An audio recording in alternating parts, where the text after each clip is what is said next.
cinética química. Vamos a ver de cinética química. El cambio químico transcurre en el tiempo a lo que nosotros le llamamos rapidez de reacción, que la rapidez del cambio químico puede ser influida por diferentes factores de los que están nombrados ahí, y que este cambio químico ocurre mediante colisiones.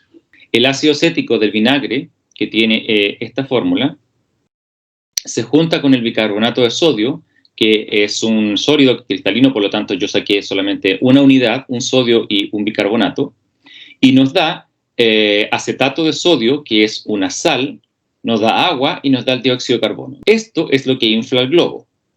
Y claro, si tengo más cantidad de uno de estos dos, en este caso yo dije constante la concentración, como alguien habló ahí, la palabra concentración la voy a usar, de ácido acético, pero la cantidad de bicarbonato de sodio la fui aumentando.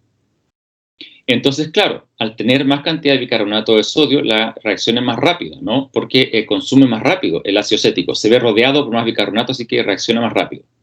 Entonces, en esto de la rapidez hay varias variables involucradas. Concentración, colisiones. Ahora yo les pongo este otro dibujo y quiero que me digan, aquí hay una explosión, se ve claramente una combustión de papel, y otra que es la corrosión de un... ¿cómo es? De un metal. ¿Cuál de ellas es más rápida y cuál más lenta? La cinética tiene varias variables. Una de ellas justamente es qué está reaccionando con qué. Y aquí vemos entonces que el oxígeno oxide al material de metal que esté hecho esto es muy lento. Lo más rápido es una explosión, pero eso implica siempre que hay un combustible y un comburente, por ejemplo. Y quemar un papel está entre medio, y esto es un polímero natural, y está siendo quemado con una llama. Entonces, depende de muchas cosas la cinética química, pero ahora estamos aclarando qué es lo que está influenciando en la cinética. Ya sabemos entonces que una es la concentración, me dijeron, y otra es la reactividad. Es decir, que si es que reaccionan o no, qué tan proclives son a reaccionar. Eso refiere con la superficie de exposición, entonces, ¿no? Qué tan expuesto esté el material a que ocurra la reacción. Por ejemplo, este auto, si estuviese condensado en un cubo, probablemente se demoraría más en reaccionar porque el oxígeno tiene que llegar a las capas interiores. Pero como está expuesto así, como una lata, entonces es más fácil que se oxide. ¿Qué estará ocurriendo en esta reacción del vinagre con el aceite? Yo mezclé el vinagre con bicarbonato. Entonces ellos se encuentran y empiezan a reaccionar. ¿Por qué se encuentran? Hubo un intercambio de átomos. Y para que hubiese ese intercambio de átomos, algo los obligó. Van a ver entonces submicroscópicamente en esta reacción que esto con esto, cuando yo lo vertí, tuvieron que chocar. Y a eso se le llama elegantemente colisiones. Entonces, lo primero que ustedes tienen que saber es que para que una reacción química ocurra, las partículas tienen que chocar. El globo no se inflaba eternamente, ¿no? Sino que empezaba en algún momento detenerse. Y eso porque ya se acabó uno de los reactantes, en este caso el ácido acético, que era el que estaba en menor concentración, y quedó bicarbonato de sodio. ¿Ya? Por lo tanto, aquí tenemos un reactante limitante, que sería el ácido acético, y el bicarbonato de sodio sería el reactante en exceso. Así que además de los productos que hay aquí, todavía también hay bicarbonato de sodio. Esta es una reacción en donde tanto los productos como los reactantes son gases, y fíjense que el ozono, lo que va a ocurrir es chocar con el monóxido de nitrógeno para formar dióxido de nitrógeno y oxígeno. La ecuación está balanceada, ¿vale? Entonces, estos reactantes van a dar esos productos. ¿Qué es lo que tiene que ocurrir? ¿Ya? Aquí hay varias cosas. Fíjense que qué pasa si así es el ozono y así es el monóxido de carbono. Y lo que tiene que producirse es NO2. O sea que este que está aquí tiene que añadir otro oxígeno acá. ¿Vale? Pero, ¿qué pasa si la molécula choca con la de NO, con la del ozono por el lado donde está el oxígeno? Vamos a tener ese choque, y si se fijan, no se producen los productos. Claro, porque aquí no tiene una buena orientación, porque el nitrógeno lo que necesita es chocar con alguno de los oxígenos. Y ahí sacárselo, ¡pum!, y quedar el NO2. Y este que era O3 va a quedar solamente con 2 oxígenos. Entonces, en el caso de acá, lo pusimos al revés. ¿Qué pasa si el NO choca, pero ahora por el átomo de nitrógeno, con el del ozono? Hacen la colisión, ¡pum! Y sin embargo, no se forman los productos, sino que siguen teniendo los mismos reactantes. No ocurre esto porque hay una mala orientación, primero. El oxígeno está orientado hacia los oxígenos del ozono, entonces aquí nunca se va a pegar un oxígeno a un oxígeno, ¿vale? Porque el NO2, si usted hace la estructura de Lewis, es los dos oxígenos unidos al átomo central, que es el nitrógeno. Y hay una colisión inefectiva, aunque la orientación esté buena, si se fijan, el nitrógeno iba ahí por este oxígeno del medio, pero no fue efectiva. Imagínense lo que es sacar el oxígeno del medio. Ese oxígeno del medio está unido a este y a este otro oxígeno. Entonces, ¿qué es lo que es más fácil? ¿Sacar uno del medio o sacar uno de la orilla? Lo que debería ocurrir es que este chocara con uno de la orilla para que se forme el producto.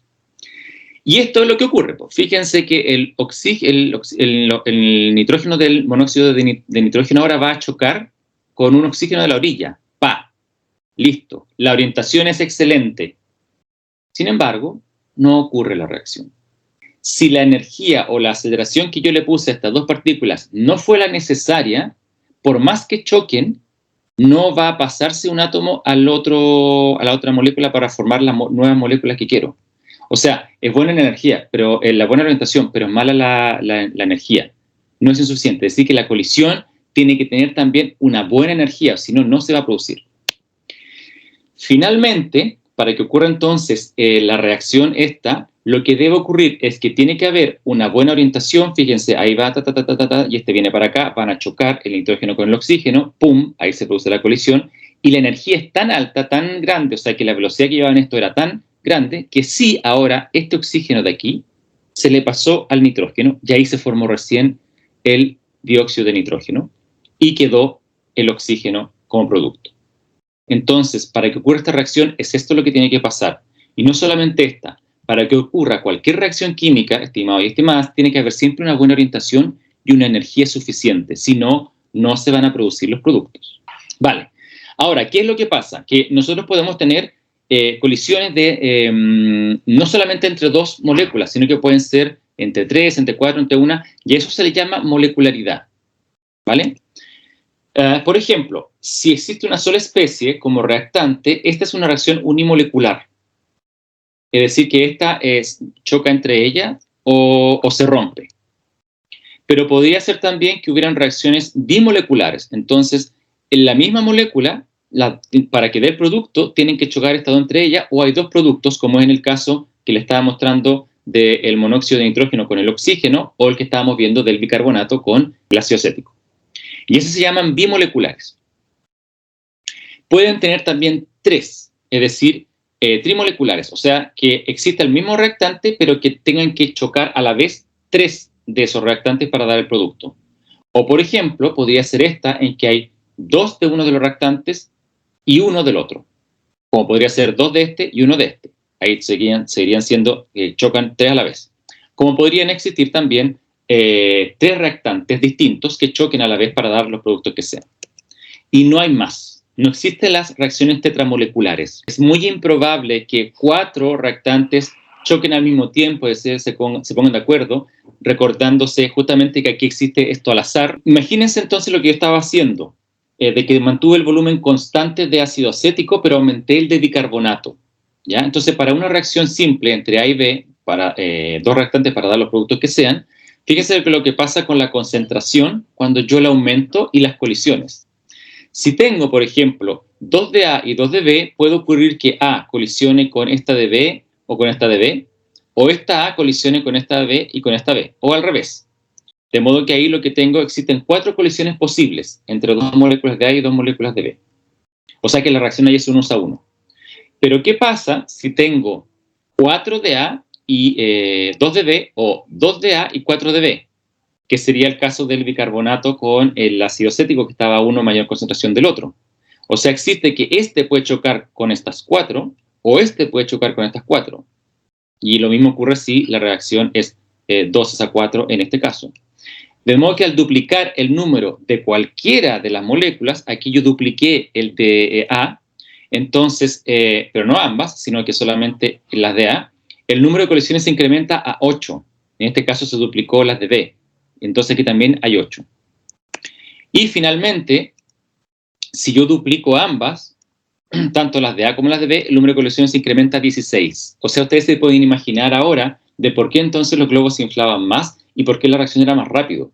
Porque al estar una en mayor concentración, las colisiones son mucho más que si hay menos concentración. Y al haber más colisiones, evidentemente que hay más probabilidad de que tanto la orientación como la energía sea la correcta para formar los productos, ¿ya? Entonces la concentración es una de las claves en la cinética química, es decir, que para una reacción sea rápida, la concentración de alguno de los reactantes o ambas tiene que ser grande, porque eso permite más colisiones. En cinética no es muy fácil medir la masa porque estamos en el mismo recipiente.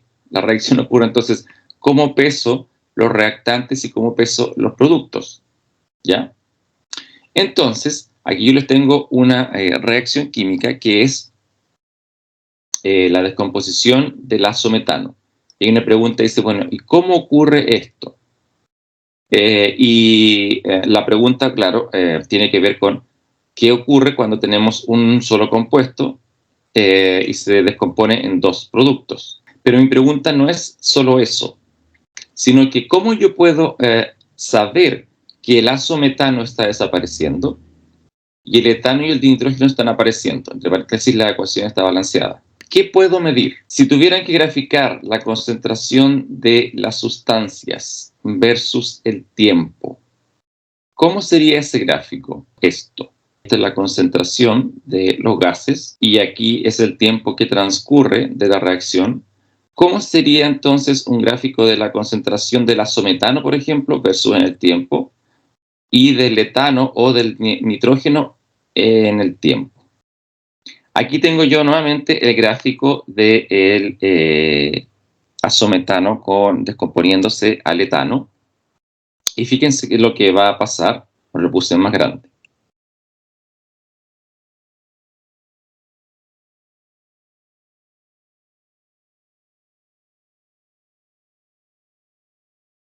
Tiempo inicial, sabemos que no hay nada de los productos, por eso es cero su concentración.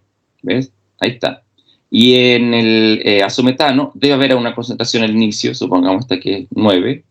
Y claro, cuando transcurre la reacción, esto va a ir disminuyendo, disminuyendo y disminuyendo y disminuyendo. Y esto va a ir aumentando, aumentando y aumentando. Al final la concentración de los productos va a llegar a un máximo y la concentración del reactante va a llegar a cero, porque claro, si es una reacción unidireccional, quiere decir entonces que esto se va a acabar. Así que esto va a llegar después de un tiempo acá, a cero. Y en cambio, la de los productos va a llegar a un máximo, que dándonos cuenta, la estequiometría, todo es 1, es a 1, es a 1. Entonces, la concentración del etano y del nitrógeno son la misma, por eso que es una sola curva. Y muy probablemente vayan a llegar al valor de 9, porque como la estequiometría es 1, es a 1, es a 1, entonces si esto era 9 en concentración, este deberá ser 9 y 9 también. Ya sabemos que la concentración del producto va a disminuir y la de los reactantes va a aumentar. Pero fíjense que no lo hacen ni linealmente ni como las curvas que ustedes pusieron, sino que esto es un comportamiento exponencial. Entonces como que baja rápido al inicio, pero después si se fijan, va a llegar en menos la disminución. Entonces aquí empieza también rápido a aumentar y después como que se va quedando.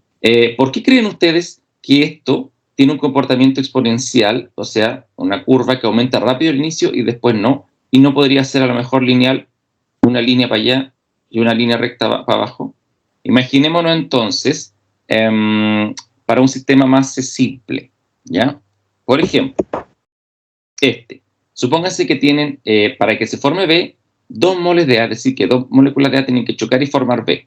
Entonces al inicio solo vamos a tener esto, moléculas de A. ¿Qué tiene que ocurrir entonces? ¿Ve? Ahí está, cero tiempo. Entre ellas van a chocar, ¿vale? Y van a formar B.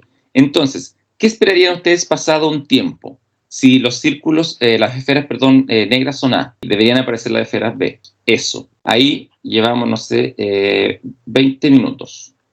Ya. Después, entonces, de un tiempo más largo, ¿qué deberían ver ustedes? Un aumento de B, o la mayoría que fuesen B, pero no tanto como en los primeros minutos, ¿ya? Entonces vamos a ver el tercer dibujo. Y claramente, mucho más de B que de A. Y esto ya pasó a los 30-40 minutos. Fíjense una cosa entre los tres dibujos. Para que puedan ocurrir las colisiones, se tienen que encontrar las moléculas de A. Al inicio, como hay solo A, es fácil que ya se encuentren, ¿no? Porque solo hay A. Por lo tanto, van a haber varias colisiones. Y después va a aumentar B, van a aparecer B. ¿Sí? Aparece el producto B. Entonces, después de un tiempo, ¿qué es lo que ocurre?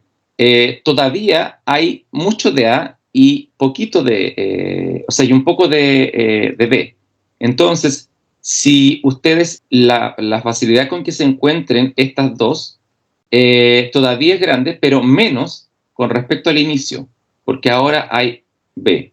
Y ya al final, fíjense, para que se encuentren estas o estas dos, es más difícil. Entonces imagínense ustedes que van a un concierto y de repente se pierden en cancha, van con un amigo, una amiga, y se pierden en cancha. ¿Cómo se van a encontrar si ahora lo que domina es el resto de los que están en cancha?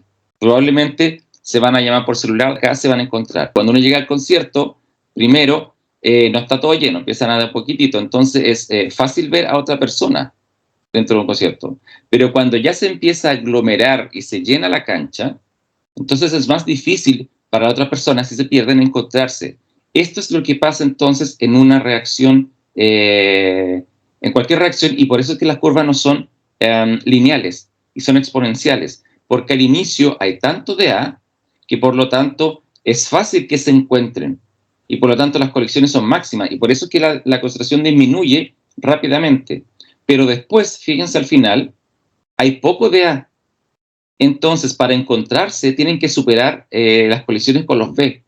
De modo que, o la rapidez, la verdad, va a disminuir menos, va a ser más lento. O sea, que se encuentren A y A, porque hay mucho B. Se reduce la probabilidad de las colisiones. Por eso es que no es lineal. Porque si fuese lineal, por ejemplo, querría decir que es directamente proporcional. Entonces, nunca va a cambiar, siempre se mantiene lo mismo, o sea, aumentan y disminuyen en la misma proporción. Y caso contrario pasa B. O sea, ¿qué es lo que pasa con él? Al inicio no hay nada, pero resulta que empieza a aparecer el B muy rápido, porque obvio, están chocando mucho los A, entonces va a aparecer rápidamente B. Pero después, ¿qué pasa con la concentración de B? Empieza a disminuir, ya no aparece tanto B. ¿Por qué no aparece tanto B? Porque las A se les hace más difícil chocar. Entonces, ¿cómo va a haber B rápidamente si las A no se pueden encontrar? Por eso, entonces, la disminución de A es rápida al inicio y después cuando va terminando la reacción es lenta.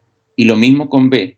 La aparición de B es rápida al inicio porque hay mucho A reaccionando, pero después es lenta porque la concentración de B depende de cuánto choquen las A. Y si hay pocas A, entonces no va a aparecer tanto B. Si la estequiometría cambia, entonces las concentraciones van a verse afectadas por la estequiometría, ¿ya?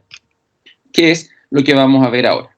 ¿Ya? Entonces, solamente para tener el panorama completo y ustedes ya haber entendido por qué los gráficos de concentración versus tiempo son esto, les debo decir que el objetivo de la cinética es medir la rapidez, ¿ya? Y hablamos de rapidez y no velocidad, porque en física velocidad es igual a distancia partido por tiempo. Y la distancia significa que se mueve un móvil y yo puedo encontrar su vector. Puedo ver por dónde se desplaza en el tiempo. En cambio aquí yo no puedo hablar de velocidad porque ¿cómo mido el desplazamiento de todas las partículas si no las veo? ¿Qué es lo que sí puedo medir? Es lo que ustedes vieron, la concentración. Eso se puede medir. Por lo tanto, la rapidez sería una relación entre la concentración versus el tiempo. Por eso usamos esa palabra y no velocidad. Y la rapidez es función, bueno, ya lo vimos, de la concentración, también de la presión y también de la temperatura. Entonces vamos a ver cómo afectan estas variables a lo largo de este módulo a la rapidez. Ya vimos cómo afecta la concentración. Y finalmente decir que la cinética es muy importante, sobre todo en la parte industrial, de la industria química, porque de la rapidez depende que la producción sea favorable o no. Entonces imagínense que tiene una reacción lenta, ¿y cuándo entonces vamos a tener el producto si tenemos que venderlo rápido?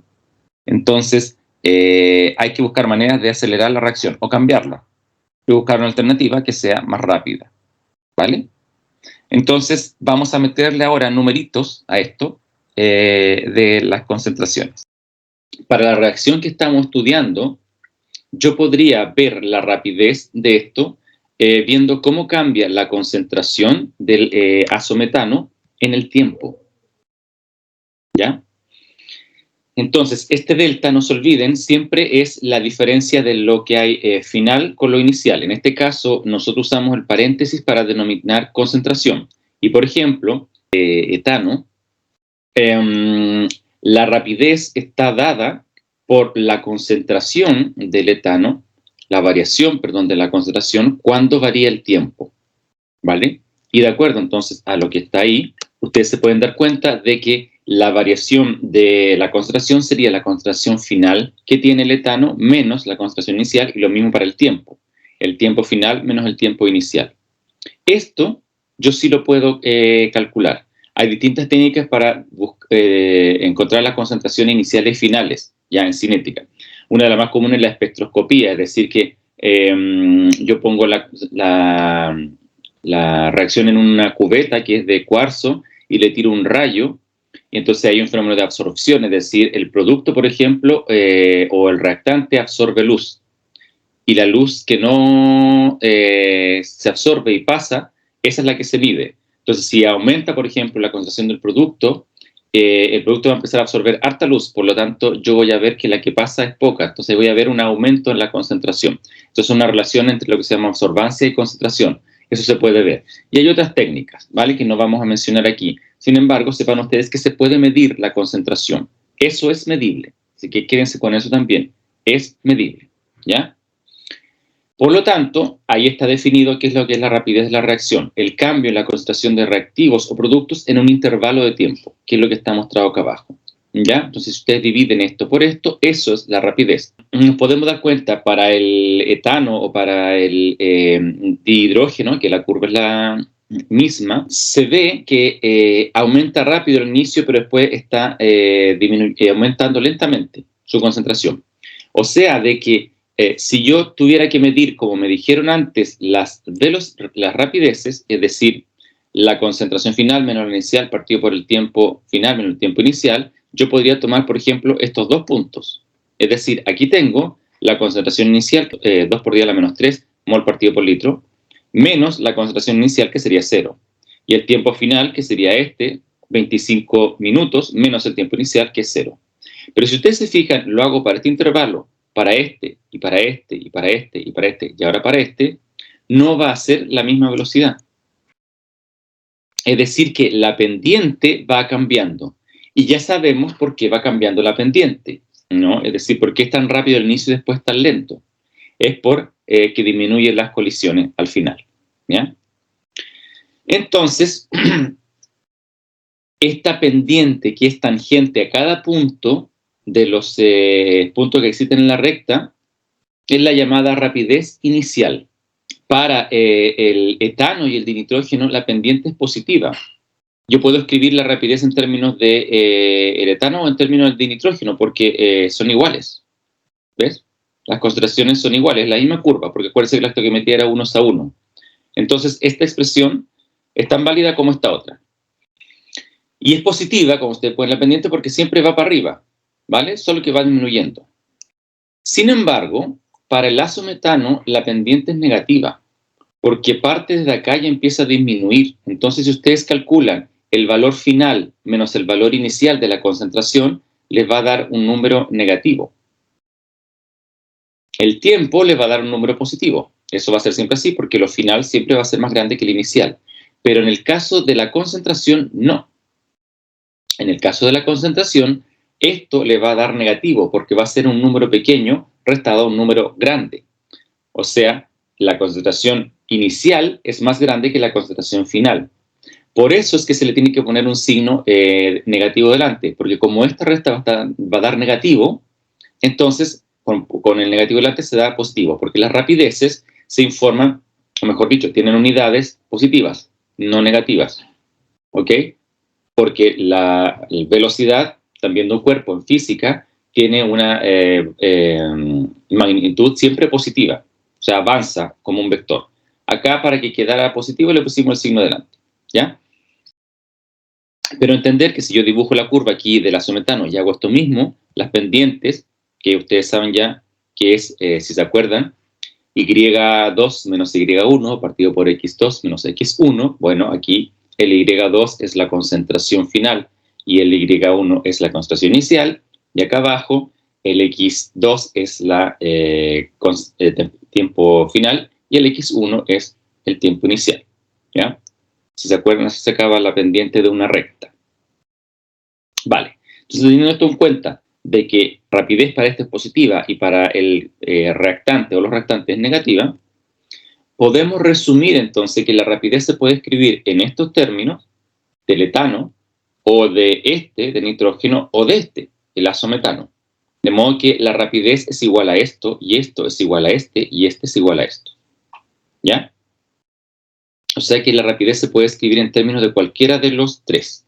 Yo puedo entonces medir la desaparición del reactante o la aparición de los productos en el tiempo. Pero esta reacción es simple, como les decía, porque la estequiometría es que un mol del azometano da un mol de nitrógeno y un mol de etano. Pero ¿qué pasa ahora cuando las estequiometrías se complican un poquito, como por ejemplo en esta reacción? En esta reacción lo que tenemos, 2 moles del pentóxido de nitrógeno gaseoso, dan 4 moles del dióxido de nitrógeno más 1 mol del oxígeno. Entonces, ¿qué es lo que estoy viendo aquí? Que ya no puedo decir que las rapideces son todas iguales entre sí, porque hay variaciones en los coeficientes estequiométricos. O sea, aquí yo tengo, por ejemplo, el doble de pentóxido de nitrógeno y acá tengo el simple, ¿no? Y si entre este, por ejemplo, también, se forma 4 veces más que este. Y ahora si comparamos este con este, bueno, este se forma 2 veces más que este, porque la relación 2 es a 4 la simplificamos como 1 es a 2. Entonces, en ese caso, ¿cómo expreso la rapidez de las reacciones? Dice, exprese la rapidez de la reacción para las sustancias involucradas en esta reacción. ¿Ya? Todo esto. Entonces, les voy a llamar la rapidez, voy a usar la letra R para cada una de las rapideces, ¿ya? Entonces, y vamos a hacer, digamos, comparaciones. Cuando la concentración era 1 a 1 a 1, evidentemente que el reactante disminuye en la misma proporción que aumentan los productos, pero en este caso no es así. Entonces, ¿cómo podríamos decir que es la rapidez del N2 o 5 con respecto a la rapidez del oxígeno? ¿Quién es más rápido en aparecer o desaparecer y quién es más lento en aparecer o desaparecer? Vale, entonces, ¿con qué tiene que ver la aparición o desaparición, perdón, la rapidez, que uno sea más rápido o más lento? Tiene que ver con los coeficientes estequiométricos. Entonces, fíjense lo que ocurre aquí, que hay 2 mol de N2O5 y solamente 1 mol de O2. Entonces, si yo tengo 2 moles, quiero decir que tengo 2 moléculas que van a empezar a chocar. En cambio, con oxígeno tengo una sola que va a aparecer. Por tener mayor coeficiente estequiométrico, desaparece más rápido que porque este aparece una vez y este tiene 2, entonces va a desaparecer más rápido que el otro, o sea, el doble. Esa es la relación que hay aquí. Entonces, la rapidez de desaparición del N2O5 es 2 veces la aparición del RO2. ¿Por qué? Es más rápido justamente por la ecuación. Como esto es 1 mol, y este es 2, le está ganando en doble. Veámoslo ahora entre la rapidez del NO2 con respecto a la rapidez del O2. ¿Cuántas veces más rápido es con respecto al O2? 4 veces. Muy bien. Y finalmente, entonces, nos queda la relación entre la rapidez del N2 O5 versus la rapidez de aparición del NO2. Esto es 4 y esto es 2. Entonces, esto es lo que queda. Que la aparición del NO2 es 2 veces más rápida que la desaparición del N2O5. Entonces, teniendo todas las relaciones que acabamos de decir, esto lo vamos a poner azul, esta con esta que es entre los dos productos y esta que es entre S y S. Si yo reemplazo en el caso de esto, ¿qué es la rapidez del N2O5? Recordar entonces lo que acabamos de definir, es decir, sería la diferencia entre la concentración de N2O5 final menos inicial, partido por la diferencia en un intervalo de tiempo. Pero como es el que se está perdiendo, entonces tiene signo negativo. ¿Ya? ¿Y a qué sería igual entonces? Sería igual a 2 veces la rapidez del O2. Y la rapidez del O2 es la variación del O2, su concentración, en un intervalo de tiempo, que tendría que ser el mismo intervalo de tiempo de acá del N2O5. Por lo tanto, puedo escribir la misma expresión para este, solo que en este caso los dos van a ser positivos, porque son los que aparecen. Y finalmente, también podría escribir una para este, que sería 2 veces, este nuevamente, bueno, negativo, porque es el que desaparece, partido por delta t, y esto es igual entonces a la aparición positiva, ahí está, medido por la diferencia de concentración, partido en la diferencia en tiempo. Entonces yo puedo reacomodar todos estos números, por ejemplo, en esta ecuación, puedo pasar este para acá, y entonces me va a quedar, y ahora ustedes van a ver por qué, 1/2 de el delta N2O5 dividido por el delta T. Y eso va a ser igual ahora al delta O2 partido por delta T. En el caso de acá, voy a pasar este 4 para acá, está multiplicando, la voy a pasar dividiendo. Entonces, en este caso, la expresión me quedaría 1/4 de. Y en el caso final de acá, lo que voy a hacer es pasar este 2 para acá, y me va a quedar entonces que esto va a ser igual a,